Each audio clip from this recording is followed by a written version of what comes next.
Hey everyone, this is DC from YGG Esports, and here's our first video for Parallel TCG's Rookie Mode series.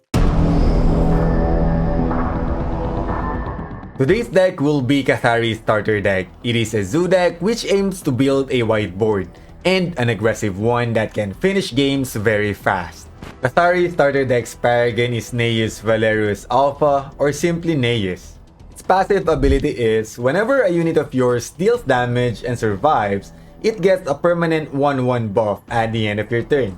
Meanwhile, its active ability is, whenever Neus attacks, it gives a temporary 1/2 buff on up to 3 other units in that specific turn.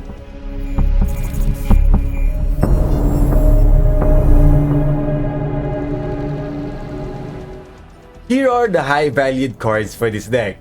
For the universal cards, we have Mercenary Gunslinger and PS8 Launcher. For the Kathari cards, we have Reliant Gamma, Cunning Scythian, Valerusi Standard Bearer, ATN Subjugate, and Seeing Triple. Now let's discuss the early game approach of Kathari starter deck. Firstly, on Mulligan phase, we want to get 1 and 2 cost units, or a PS8 Launcher for early board control. When choosing what to bank, you can always bank those cards that you wouldn't probably be playing in the next 2 to 3 turns, especially those non-unit cards. Make sure to try building up your board by placing units every turn, and utilizing Neos' passive ability. You can do this by avoiding trading units and letting your opponent decide to do the trade.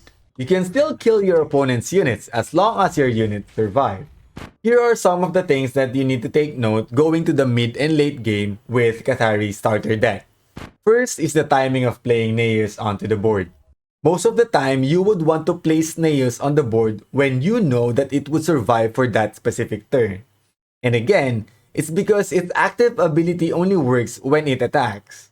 You also need to think about where these buffs go to. It can change the tempo of the game, and it gives you room for other units to do some trades. Another mid to late game focus would be on ATN Subjugate. This unit lets you buff another unit by 1/1 permanently after placing a clone unit onto the board.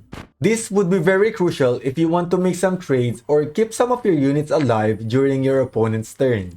We also have Enduring Immunus if you want to get a unit back from the board for hand resource. Lastly, I'll just emphasize that you need to know the balance between trading your units for board control and hitting your opponent's health directly.